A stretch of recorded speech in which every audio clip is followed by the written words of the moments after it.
Réveille ton bise. Tam, tam, tam. Réveille ton bise. Bienvenue sur Réveille ton bise, le podcast qui t'aide à y voir plus clair quand tu ne sais plus trop où tu vas et que tu as envisagé au moins une fois de fermer ta boîte à 2h32 du mat après une énième insomnie. Moi, c'est Justine Arma, je suis entrepreneur depuis 2018. Mon job, t'aider à traverser les creux, retrouver de la clarté et redonner du sens à ton activité avec plus de kiff et évidemment moins de pression. Parce que oui, persévérer, ça peut aussi rimer avec envie de bosser moins. Alors si aujourd'hui t'as autant d'entrain que le mec de ta meilleure amie traîner à un karaoké un soir de pluie, alors t'es au bon endroit. Prends un café, un carnet et bonne écoute.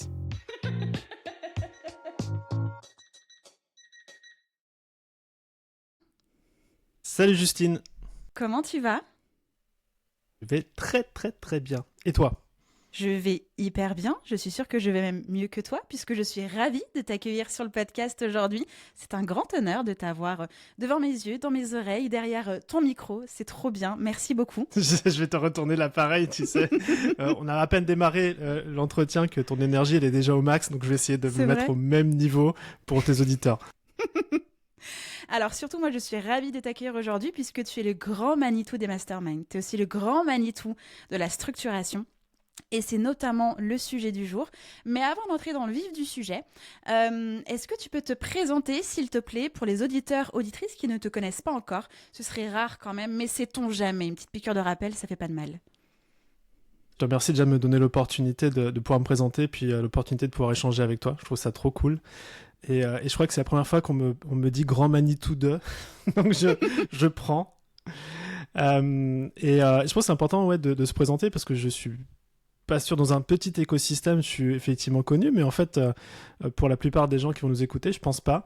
Donc, je m'appelle Romain Collignon. Je suis le fondateur d'une entreprise qui s'appelle Squared, qui a été fondée en 2016. Et nous sommes un accélérateur d'entrepreneurs. Et c'est peut-être déjà le premier point qui va nous intéresser aujourd'hui et peut-être alimenter notre conversation, c'est qu'on n'est pas un accélérateur d'entreprise. Notre cœur de métier, c'est l'entrepreneur, c'est l'homme, la femme qui est au centre de l'entreprise. Et on l'accompagne à travers des masterminds, comme tu l'as mentionné, à structurer l'activité, à les libérer de l'opérationnel. Et on le fait à travers notre touch, qui est la communauté. On attache une grande importance à évoluer entre pairs. Et c'est en ça que nos programmes d'accompagnement, qui sont des masterminds, nous aident dans cette mission. Trop bien, merci pour ta présentation. Avant de parler structure pure et dure, peux-tu juste, moi c'est vraiment pour ma curiosité personnelle, pourquoi est-ce que tu as décidé de te spécialiser justement dans la proposition de masterminds ? C'est un peu arrivé par hasard. Je pense que j'ai conscientisé ça après. Si on parle de l'industrie infopreneuriale, j'ai besoin de la préciser ou pas ? Ou ça va parler à tout le mon monde ? audience, c'est bon. Ouais. L'industrie infopreneuriale, j'y suis depuis 2008, donc ça va faire 16 ans. Et avant de pouvoir accompagner les entrepreneurs, j'ai moi-même été entrepreneur et j'ai moi-même souffert de quelque chose qui touche la plupart des entrepreneurs, notamment en ligne et dans l'industrie de l'infopreneuriat, c'est la solitude. Et derrière ce qu'on fait avec Squared et ce que l'on fait à travers les masterminds, on vient résoudre, et on est missionné pour ça, on tente de vaincre les solitudes de l'entrepreneur. Les solitudes, elles sont au pluriel parce qu'il y a la solitude d'être purement derrière son ordinateur à travailler de chez soi. La solitude, elle est aussi dans les décisions que l'on doit prendre, ou quand on est entrepreneur, c'est pas toujours facile. Et puis la solitude, elle est aussi dans les équipes, parce que plus on s'entoure, on va parler de structure, on va parler d'équipe aujourd'hui, plus on est amené à être seul. Même si on est accompagné, au final, on est encore plus seul. Et c'est important d'être entouré de pairs, entouré de coachs, entouré d'un écosystème qui nous permettent d'avancer, justement. Donc, si tu veux, c'est parti de ce constat-là. Et à la base, avant même que ce soit officiellement et professionnellement le cœur d'activité de Squared, j'ai démarré en 2008 et en 2009, j'organisais déjà des dîners entre pairs, tu vois. Donc, je pense que derrière, il y a aussi un fil rouge qui est la bonne bouffe. Et donc, dans nos masterminds, on se voit souvent dans des beaux endroits, autour d'une bonne table. Et je crois que c'est un peu parti de là aussi. Trop bien, parfait, c'est bon. Tu as réussi à nourrir ma curiosité personnelle. Comme tu l'as dit à plusieurs reprises, tu as utilisé le mot structure. Alors, c'est clairement le pourquoi tu es ici aujourd'hui. C'est le cœur de ce que tu proposes. C'est le cœur d'une entreprise également. On va déjà parler un peu des fondations de la structure. Pour toi, qu'est-ce que ça signifie réellement une structure dans le contexte d'une entreprise? Alors, le mot structure, bien souvent, c'est un gros mot. D'ailleurs, je te remercie de me donner l'opportunité d'en parler sur un podcast, parce que c'est pas forcément le mot qui va faire des clics et où les gens vont se jeter dessus. Par contre, si au mot structure, on associe un autre mot qui est le bénéfice majeur de la structure, qui est la liberté, en fait, je commencerai par ça. Tout entrepreneur, dans sa quête de croissance ou même dans son intention initiale de devenir entrepreneur, le fait pour une chose, et c'est un pattern qu'on retrouve chez tous les entrepreneurs, au-delà même de l'impact, c'est la liberté, sa propre liberté.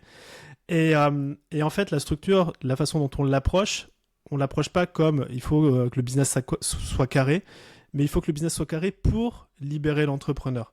Libérer l'entrepreneur, on pense souvent au temps. Je pense que c'est la meilleure façon à laquelle on peut raccrocher la structure comme bénéfice. Mais de manière plus globale, c'est de libérer les ressources de l'entrepreneur. Et ces ressources sont multiples. Il y a effectivement le temps. Il y a aussi le focus, les charges mentales qu'on peut avoir. Se libérer de ça, c'est important. L'énergie aussi, que l'on a au quotidien. Et puis, libérer aussi tout le potentiel de croissance de sa boîte. Et donc, nous, on a une approche autour de la structure qui est de structurer l'entreprise autour de l'entrepreneur qui est au centre, pour justement le libérer, libérer son potentiel, qui va lui permettre de libérer le potentiel de croissance de sa boîte. Et ça, cette structure, elle fonctionne, peu importe le niveau de maturité de l'entrepreneur, qu'il soit seul, qu'il soit avec une petite équipe, qu'il soit avec une grande équipe. Et ça marche, et c'est ce qui permet aussi, je pense que c'est important de le dire, de libérer l'ambition de l'entrepreneur. Parce que quand on sait qu'on a la structure, et on va détailler un petit peu c'est quoi la structure, ça libère aussi le champ des possibles pour l'entrepreneur dans son ambition et dans sa vision. Tout à fait.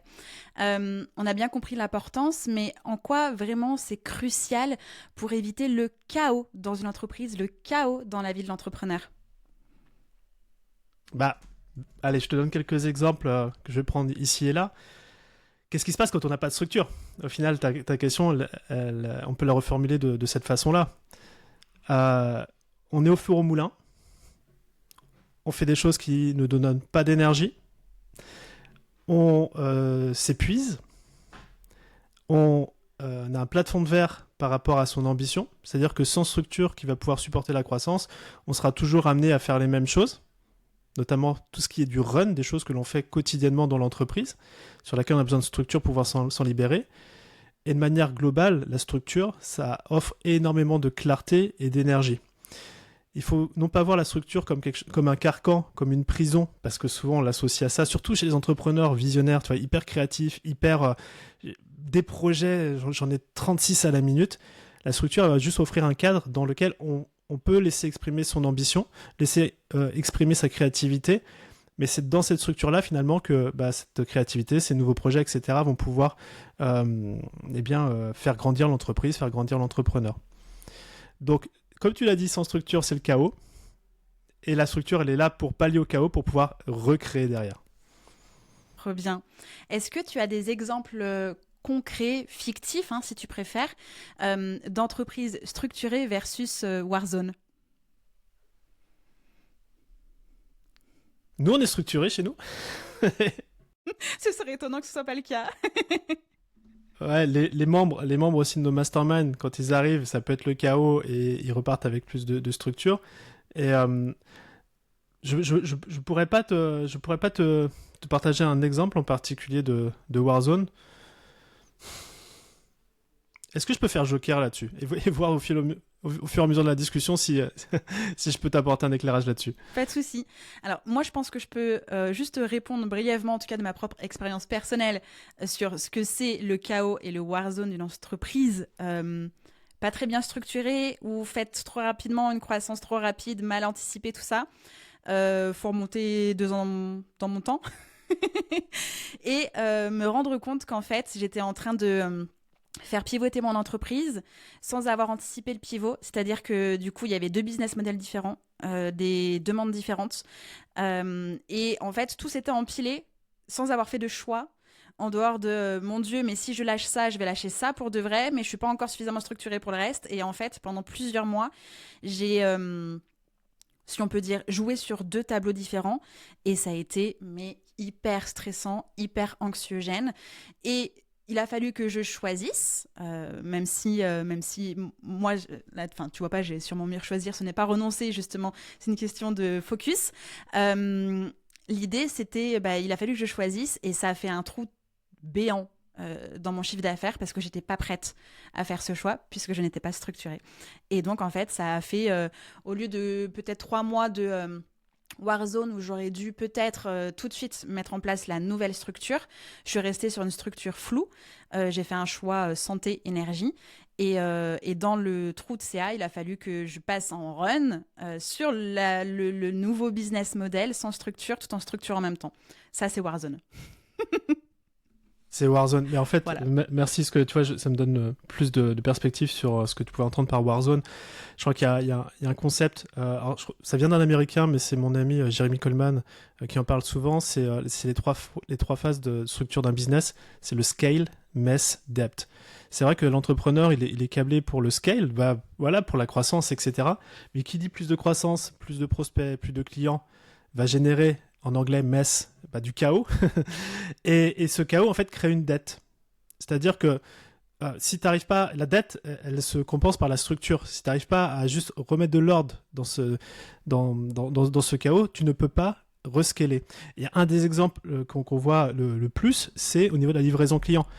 C'est-à-dire que même si tu appuies sur le champignon marketing, commercial, tu mets des ads, tu rentres beaucoup de clients, derrière les clients ne vont pas être livrés, donc la promesse ne va pas être satisfaite. Le bouche à oreille va être négatif, il va y avoir des réputations négatives sur la marque, le client ne va pas racheter chez toi, etc. Donc en fait, la structure aussi, c'est ce qui valorise la boîte d'une certaine manière. Puis après, on en arrive à des sujets comme tu le mentionnes, quand tu parlais de pivot. Je vois vraiment la structure comme une espèce de loquet. Donc d'arriver à un certain niveau de structuration qui permet de te dire, OK, au niveau du run, j'ai la structure qui est en place, les systèmes, les process, les équipes, on va revenir sur ces mots-là, qui me permet de me libérer du temps pour remettre mon énergie sur un autre projet. Et donc des boîtes, pour donner l'exemple de boîtes qui ne sont pas dans la Warzone, si je prends Squared, aujourd'hui on parle de Squared, mais maintenant ça fait 6 mois que j'ai monté une deuxième boîte aussi avec 2 associés qui s'appelle Fractional et qui a été possible parce que Squared était très très bien structuré. Et donc ça aussi, c'est se donner l'opportunité de ne pas travailler pendant 1 an, 3 ans, 5 ans sur un business pour se dire je vais monter autre chose parce qu'on est entrepreneur, on est tous câblés pour la croissance, pour changer aussi, pour évoluer. Et si on n'a pas structuré son activité, en fait, on a juste perdu finalement quelque chose on perdra jamais à runner un business parce qu'on apprend, parce qu'on crée des choses, on crée des relations, etc. Mais c'est dommage de ne pas capitaliser sur tout ce qu'on a pu créer parce qu'on ne l'a pas structuré. Bien sûr, totalement d'accord. Tu l'as dit en tout début d'épisode que, alors c'est comme ça que Squared est aussi créé et c'est pour ça que les masterminds existent, c'est l'entrepreneur. Vous accompagnez à la croissance des entrepreneurs. C'est notamment ça aussi le rôle d'une structure, c'est qu'elle soit construite autour de l'entrepreneur. Alors pour toi, quels sont les piliers essentiels justement pour un entrepreneur de mettre en place une structure solide pour lui, selon lui et pour son entreprise? Je pense que tu as 2 écoles là-dessus. Donc, je vais vraiment te parler de la nôtre qui est centrée autour de l'entrepreneur. Parce que quand on voit structure, on pense tout de suite entreprise. Je vais structurer ma boîte. OK.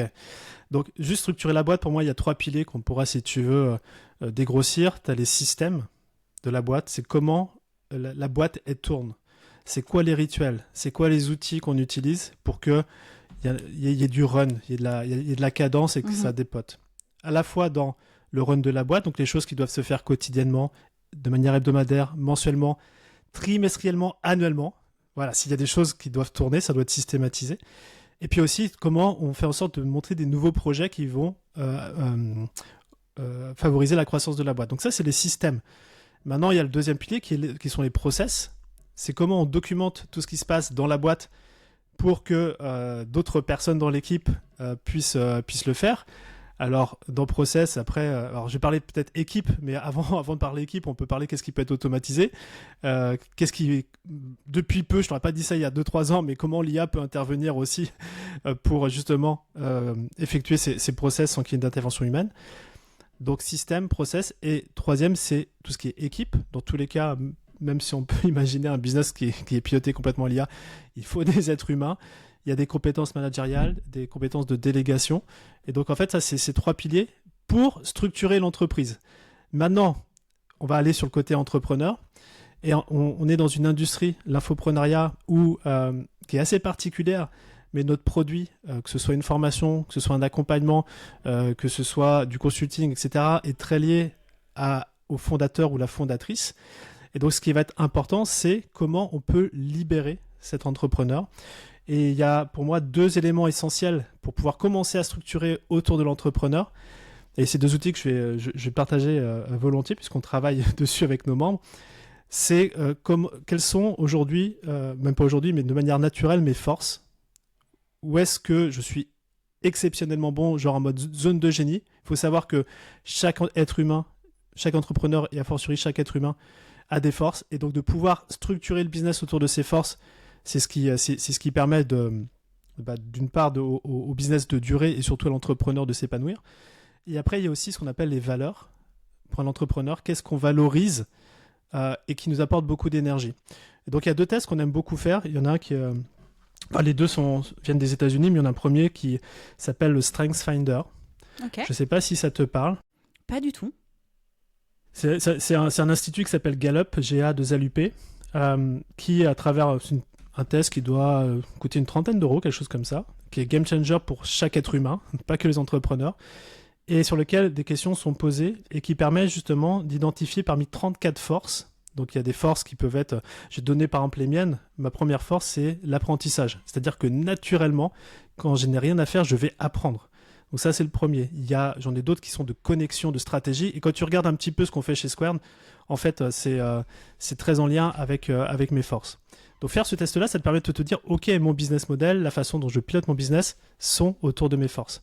Et ensuite, ce sont les valeurs. Et nous, on aime beaucoup le travail du docteur John DiMartini, qui a un livre sur le sujet et que j'invite chacun et chacune à lire, qui permet de savoir, il y a un questionnaire qui te permet de savoir en fait où est-ce que tu passes le plus de temps. Par exemple, je te poserai la question, Justine, dans quelles activités tu passes le plus de temps, quels sont les objets ou les choses que tu achètes le plus, comment ton environnement il est structuré autour de toi. Et en fait, quand tu fais ce genre de travail sur toi-même, tu te rends compte qu'il y a des patterns. Et en fait, moi, tu regarderas que tout autour de moi est très très bien rangé. C'est bizarre, hein, mais voire vide. Et donc j'ai pu identifier notamment la structure autour de ça. Et donc ça, c'est le premier axe de travail, c'est vraiment de bien se connaître soi-même. Et c'est pour ça que dans nos masterminds, tous nos coachs ont vraiment ce côté connaissance de l'être humain, qui est hyper important parce que c'est la base, c'est le cœur de tout ce qu'on va pouvoir mettre en place en termes de structure derrière. J'étais un peu long, j'ai ouvert peut-être plusieurs portes, mais... Non, mais c'était parfait, les portes sont géniales. Ok. Justement, tu as ouvert plusieurs portes et elles me permettent, moi, d'aller de façon naturelle et beaucoup plus douce sur comment est-ce qu'on peut mettre en place la structure de son entreprise. Donc, l'idée, c'est comment est-ce qu'on la met en place et si elle est déjà un petit peu existante, donner quelques clés pour pouvoir optimiser la structure de son entreprise. Alors, pour toi, déjà, quelles sont les premières étapes pour structurer efficacement son entreprise? Genre, on n'a jamais rien mis en place, genre, on sent que ça devient un peu compliqué. On voit ce mot structure, les gens nous entendent en parler actuellement. Ils veulent faire quelque chose. Ouais, avec plaisir. C'est un exercice qui, quand je le partage, déjà je dis exercice, oula. Mais c'est, on va dire, une démarche à mettre en place qui, sur le papier, on se dit, j'ai pas envie de le faire. Mais en fait, c'est le meilleur investissement qu'on puisse faire. C'est ce qu'on appelle une étude temporelle. C'est simplement de pouvoir se poser sur une période de 2 semaines et de pouvoir écrire toutes les 15 minutes ce sur quoi on est en train d'investir du temps.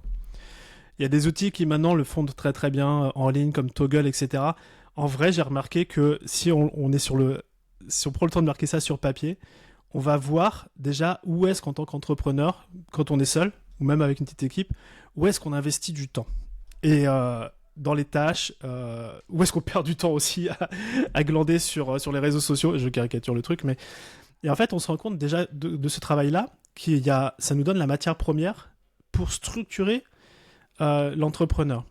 Et on va voir, donc ça c'est le premier point, c'est la matière première, et je sais que quand je partage ça, j'ai pas encore trouvé le hack pour m'assurer ou forcer les entrepreneurs à le faire, mais à l'époque quand j'ai pu le faire, ça a été game changer en termes de clarté et en termes de waouh, en fait il y a tellement de trucs que je fais, c'est pas à moi de faire.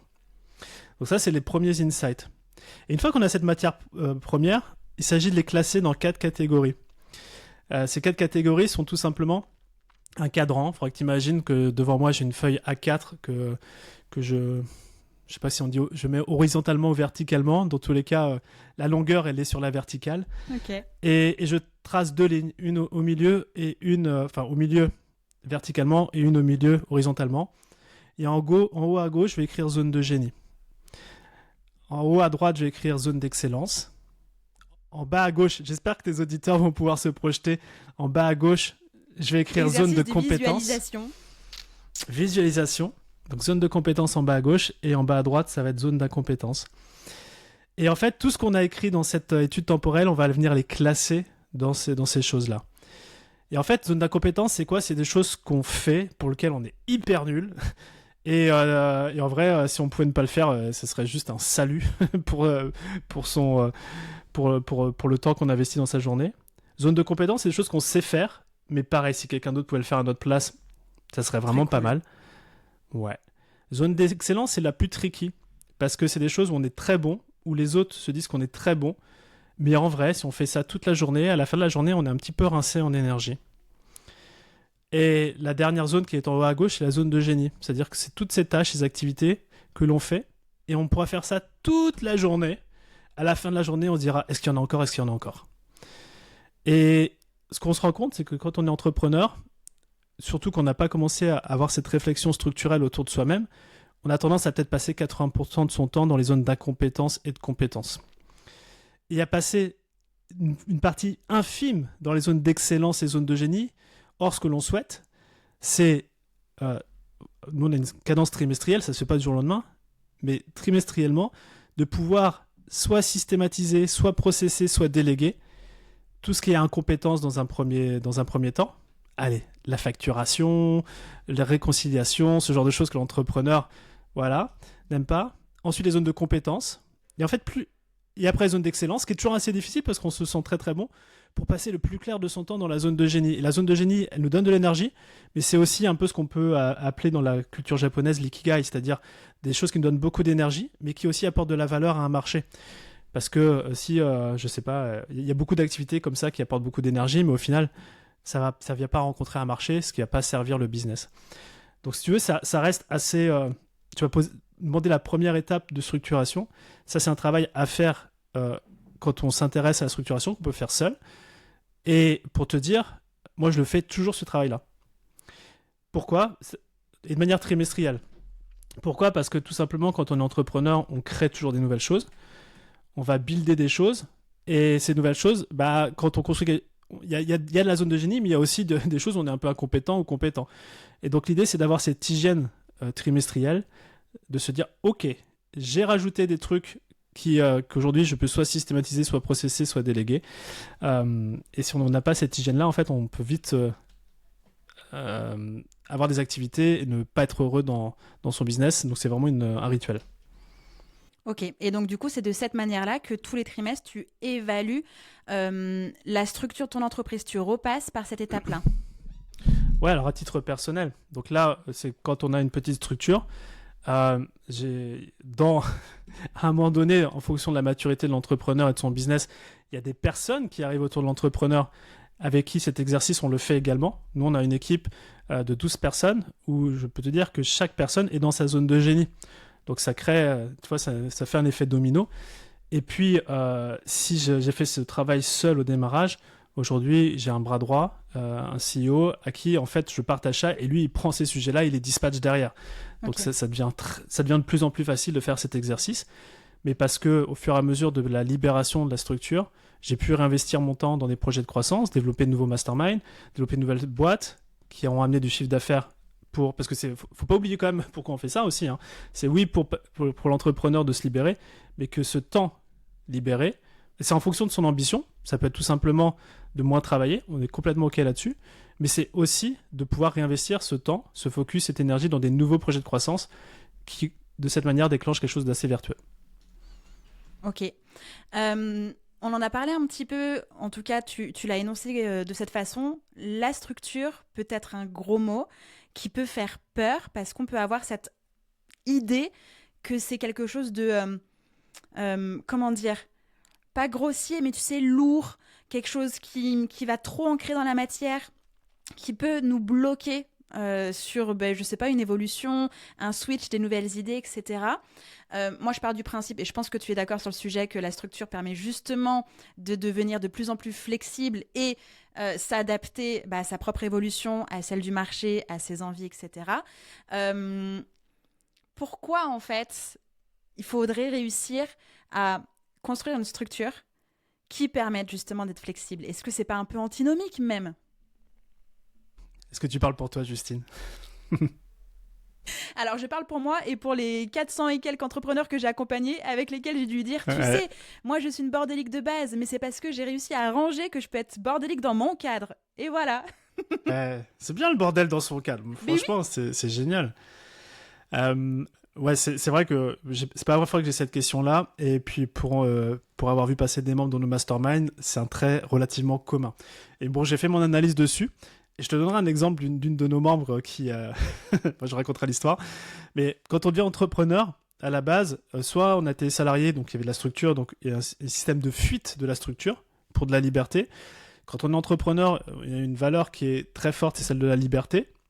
Et donc, de base, quand on n'a pas reprogrammé et associé vraiment de manière inconsciente que structure égale liberté, on va freiner des cas de fer et on va attendre des mots comme ce que tu as prononcé. Il faudrait que je fasse des choses.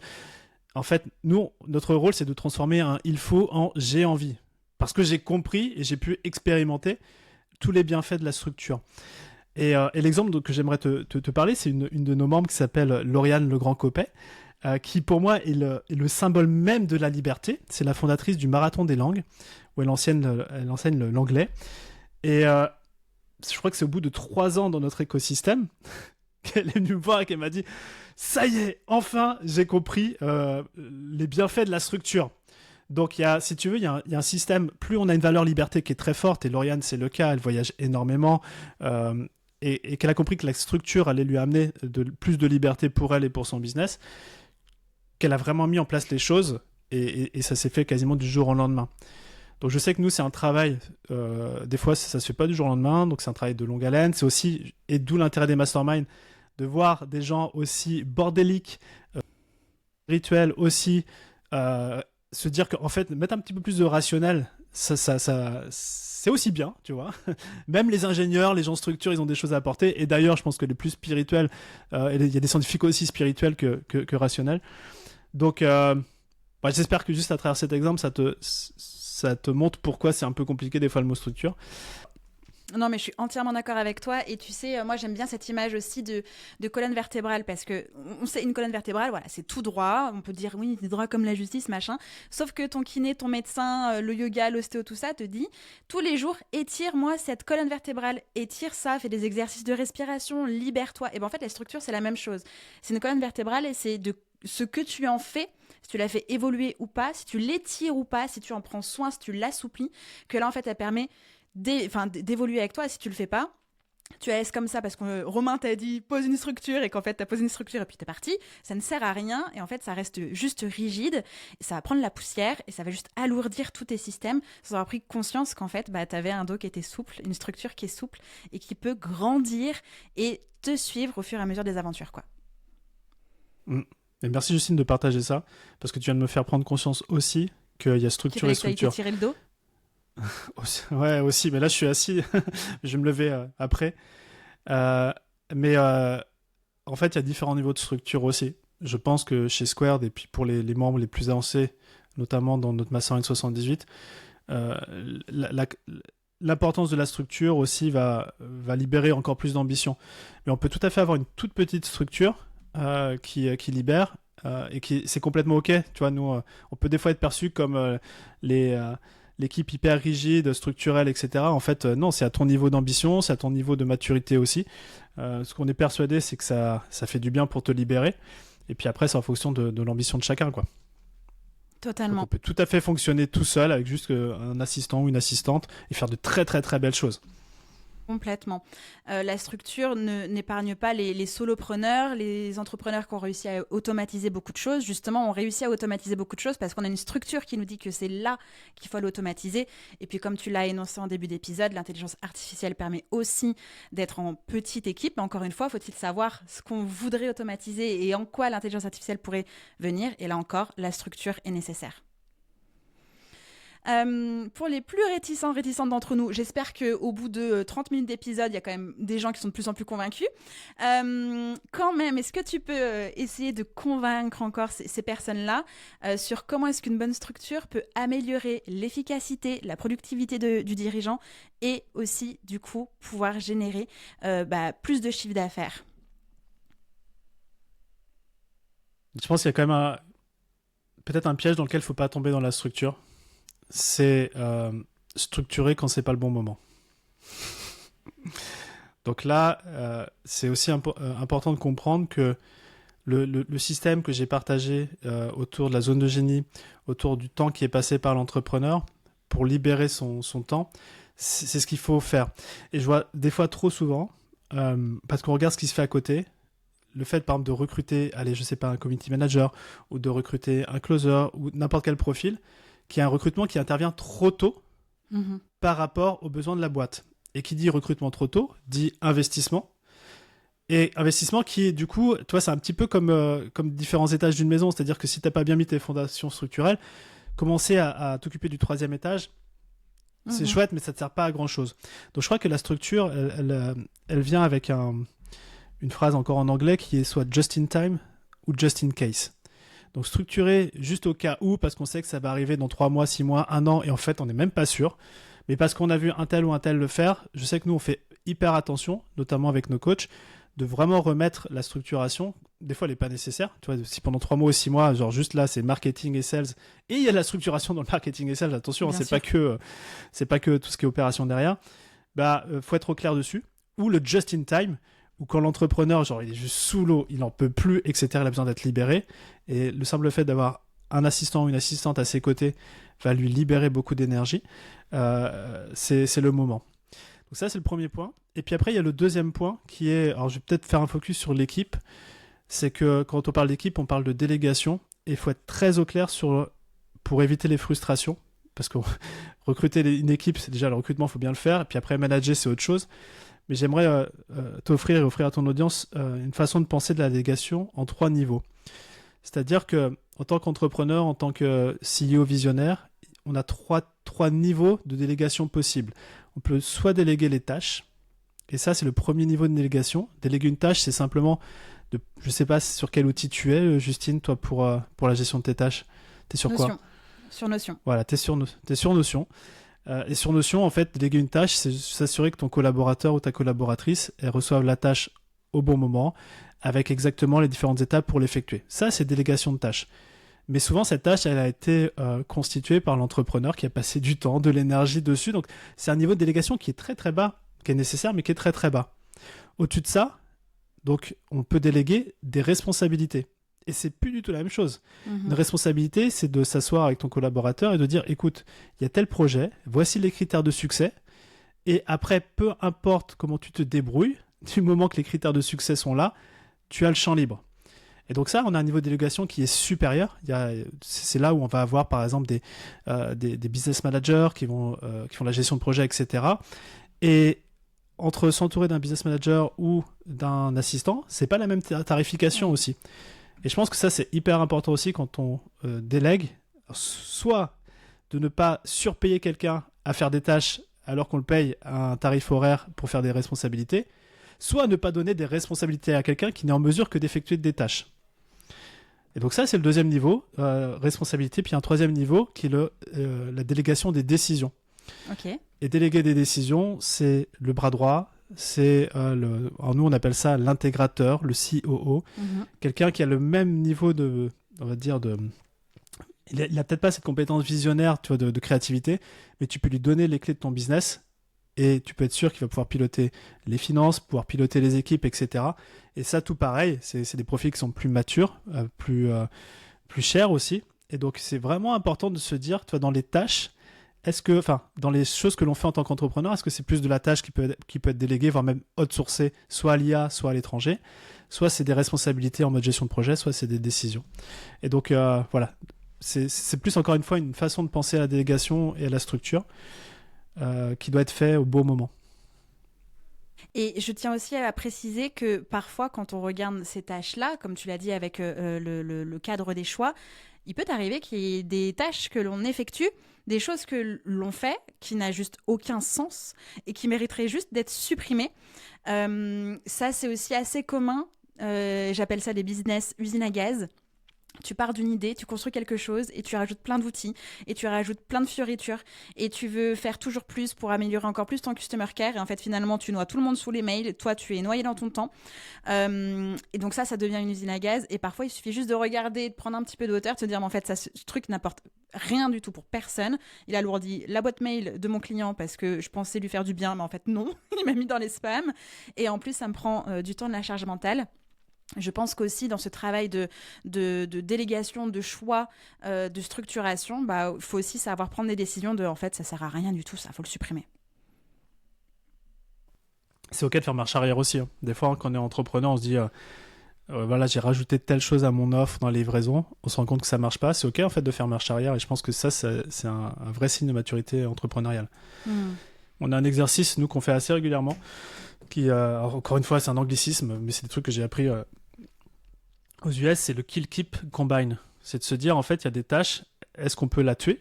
Donc kill, il n'y a plus besoin de la faire. Soit on la garde, donc si on la garde, c'est qu'elle est effectivement vertueuse pour peu importe dans quel département elle se trouve. Ou combine, c'est est-ce qu'on peut pas la combiner avec autre chose?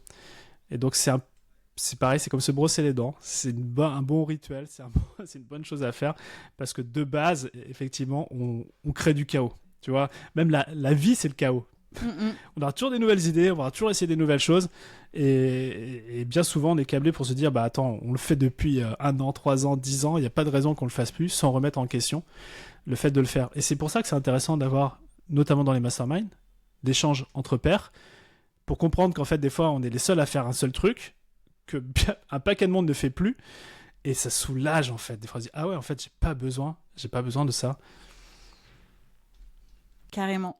On a parlé de structuration dans un objectif de croissance. Comment est-ce que la structuration peut aider une entreprise à croître? Comment est-ce que ça peut aussi aider un entrepreneur à croître? Qu'en est-il par exemple quand une entreprise est en phase de croissance, qu'elle s'apprête à ajuster, si ce n'est pas encore le cas, mettre en place sa structure et que finalement, il y a un souci sur le marché, il se passe un imprévu qui fait qu'on est obligé de rétropédaler et de retarder cette phase de structure pour repartir en run, comme tu as dit, marketing, sales. Comment ça se passe du coup sur cette phase qui ne doit pas être très confortable entre j'étais sur la voie de lancement, de croissance et en fait finalement je suis sur un truc où je dois encore solidifier. Comment est-ce qu'on travaille ça? Comment est-ce qu'on l'accepte? Et comment est-ce que on rebondit avec ça? C'est quoi, j'ai le meilleur exemple possible, c'est avec le Covid. On a eu énormément.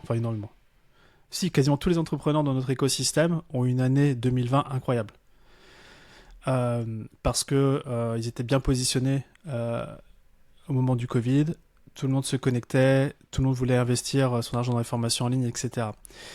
Et on a pu voir, et nous on a eu ça d'ailleurs aussi chez Square, des envies de grandeur, de se dire ça y est, c'est notre moment, donc d'investissement massif sur plein de choses, sur les équipes notamment, pour après avoir un contre-coup, ou tout au moins une correction. Tu vois, là je pense que l'année 2024, on est revenu dans le marché qu'on a pu avoir en 2019, début 2020. Donc là on est revenu dans quelque chose d'assez normal.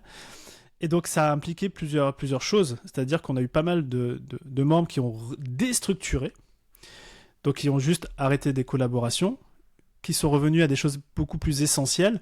Et tu l'as dit toi-même, et nous, c'est ce qu'on conseille, c'est quand ça va pas, le truc minimal, c'est marketing et vente.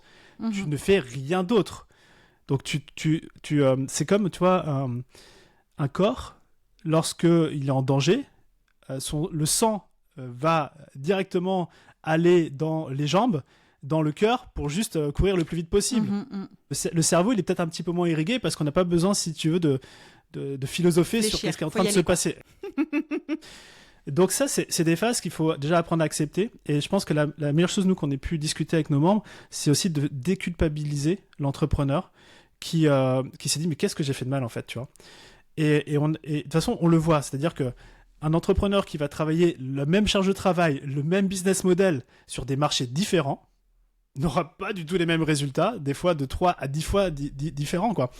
Et des fois, tu te dis, mais attends, je suis pas aussi bon qu'un tel. Non, si, enfin, t'es aussi bon, c'est juste que t'as pas pris la bonne niche, enfin, je caricature.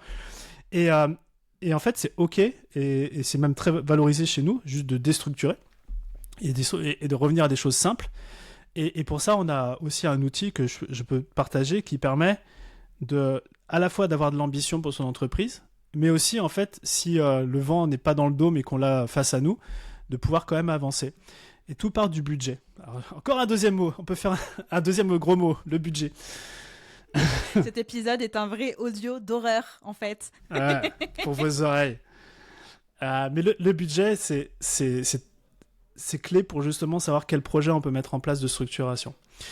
Donc, on a une approche, nous, qui est le budget en mode BMW. Donc, facile à retenir. C'est un concept que j'avais entendu une fois du Canadien Martin Latulippe, qui expliquait que, et nous on l'enseigne aussi désormais, c'est quand on a des objectifs, par exemple, annuels de vente, c'est bien de les discrétiser dans 3 catégories. B, c'est bien. Genre, si on fait ce chiffre d'affaires-là, c'est bien. OK. Si on fait mieux, bah c'est M, c'est mieux. Et genre, si on fait le W, c'est le waouh. Tu vois, genre, si on fait ça, genre, c'est champagne, tout le monde part à Bali, voilà, j'invite tout le monde. Et ce qui est intéressant, c'est de se dire, de budgétiser toujours ses ressources, que ce soit d'équipe ou même de projets qu'on va mettre en place dans l'année, sur le B. Tu vois, c'est vraiment l'approche conservatrice. Mais par contre, de mettre ses efforts pour du W. Tu vois, en termes de je vise le W, etc. Ce qui fait que, tu vois, si on regarde à la fin de l'année, mais nous, on a une période annuelle sur le budget, mais on peut faire ça sur 3 mois, en fait, il n'y a pas de sujet. Même si on n'arrive pas au W, il y a de fortes chances qu'on soit, la fameuse expression, viser la lune, t'atterrir sur les étoiles. Sauf que tu auras maximisé tes ressources et tes projets sur un budget B et tu auras atteint, a priori, des objectifs commerciaux bien supérieurs. Et tu vois, là, nous, on a un BMW sur nos 3 masterminds et la prépa 67, on a déjà dépassé le B à 6 mois.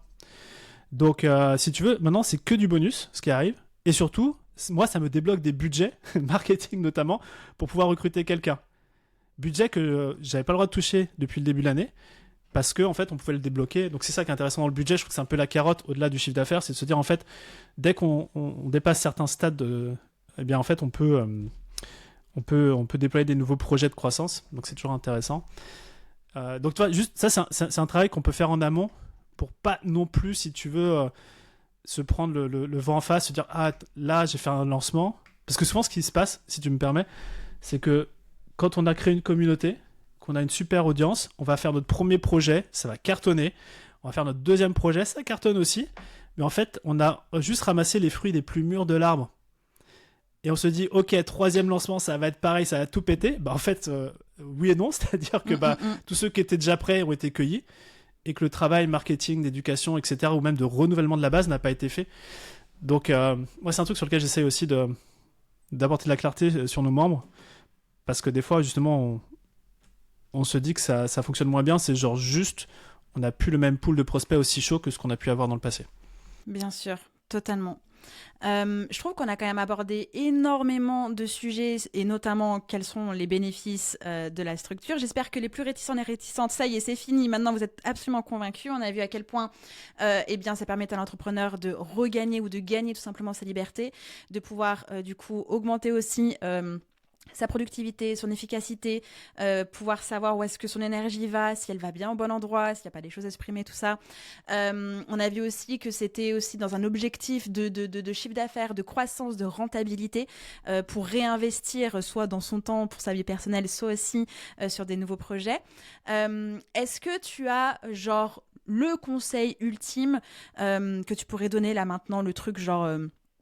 indispensable aux auditeurs et auditrices, ils doivent absolument écouter ça, pour structurer leur entreprise, mais qui ne savent pas par où commencer. La décision, 5 minutes, qu'est-ce qu'ils peuvent faire? Ok, 1 minute, encore mieux, plus rapide. Allez, vas-y. Je pense que le truc dont on est tous victimes, c'est de faire 2 fois la même chose sans l'avoir structuré. Donc moi, ce que j'invite chacun et chacune, c'est dès qu'il y a quelque chose qu'on va faire 2-3 fois, c'est de le mettre dans son système Notion, par exemple, quand on est chez eux, nous on est sur Asana, et de déclencher de la récurrence sur ces tâches. Des fois, si on fait la tâche tous les jours, la récurrence sera journalière. Si on fait la tâche toutes les semaines, elle sera hebdomadaire. Et en faisant ça, en fait, on s'enlève déjà de la charge mentale de se dire « Ah, il faut que j'y pense, etc. » En fait, non. Et moi, aujourd'hui, quand j'arrive donc sur mon Asana le matin, où l'équipe, c'est pareil, c'est Asana qui m'a dit « Tiens, aujourd'hui, il faut que tu fasses ça, tu vois. » Ce qui est beaucoup plus facile, parce que t'es pas en train de te dire comment je vais occuper mes journées. Donc ça serait mon conseil de... Et en fait, ça marche à n'importe quel degré de maturité entrepreneuriale. Il y a trop de trucs qu'on fait, et puis on voit même pas qu'en fait, on peut le systématiser de cette manière. Oui, et puis l'idée sous-jacente qu'il y a dessus, c'est que dès lors qu'on, encore une fois, vide son cerveau à un endroit, ça nous permet de prendre les meilleures décisions et les bonnes décisions. Pas des décisions futiles, genre mais qu'est-ce que je dois faire aujourd'hui et j'ai le choix entre ça et ça, qu'est-ce que je vais faire? Non, parce que dans ces cas-là, on a diffusé son énergie décisionnaire au fur et à mesure et on ne sait plus prendre les bonnes décisions et on ne sait même pas quelles sont les bonnes décisions non plus. Donc si on arrive à faciliter notre processus de décision juste en vidant son cerveau juste avant, on garde les meilleurs neurones pour les meilleures actions. On est d'accord ? C'est une bonne intro de podcast, ça. On garde les neurones pour les meilleures actions. Je te la prêterai. Trop bien. Est-ce qu'il y a une question que je ne t'ai pas posée, que tu aurais aimé que je te pose avec tout ça ? Non, on est bien. Hein. Ouais ? On est pas mal ? Trop bien. On est pas mal. Alors, où est-ce qu'on pourrait te retrouver ? Où est-ce qu'on peut trouver toutes les informations sur Squared ? Quelles sont les ressources que tu proposes aux auditeurs et auditrices aujourd'hui qui, ça y est, ils ont la flamme de la structuration en eux, ils veulent du mastermind, ils veulent du Romain Collignon. Qu'est-ce qu'on fait ? On peut aller jeter un œil au site de Squared. Donc Squared, c'est squared.eu. Et là, on peut découvrir les masterminds, on peut découvrir l'excellente communauté d'entrepreneurs qu'on rassemble. Donc ça, c'est vraiment pour découvrir ce qu'on fait.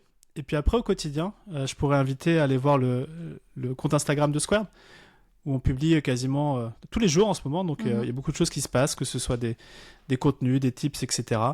Et si vous souhaitez discuter avec nous, alors le compte de Squared, soit c'est moi, soit c'est l'équipe. Et si c'est directement avec moi, il faut aller sur l'Instagram Romain Collignon. Je réponds à tous les messages. Donc voilà, c'est le meilleur moyen pour entrer en conversation avec nous. Parfait. Et j'ai envie d'ajouter aussi, non seulement le meilleur de tes liens sera en description de l'épisode, mais aussi le super podcast dont tu es l'hôte, qui apporte énormément de valeur, que j'ai grand plaisir à écouter. Ça aussi, pépite. Donc je le mettrai également en description de l'épisode. Et il s'appelle Structure. Allez. Voilà, allez hop. Je voulais pas le dire, je me suis dit ça c'est pour toi. La boucle est bouclée, c'est parfait. Merci beaucoup Romain pour cet échange hyper intéressant, constructif. J'ai pris grand plaisir à écouter tes réponses et échanger avec toi. J'espère que ça y est, la structure ne fait pas peur. J'espère que les personnes ont compris que c'était un véritable levier pour soi et son entreprise. Tu reviens évidemment quand tu veux. Bah oui, avec plaisir. C'est ton audience qui nous dira ça. Si Oui, elle a été piquée, mordue. Même si elle n'est pas d'accord, moi c'était trop bien, tu reviens, voilà. C'est sympa, Justine. Merci beaucoup pour tes talents d'host de podcast et ton énergie hyper communicatrice. Trop bien. Bah, merci beaucoup. À très bientôt, Romain. À bientôt. Bye bye.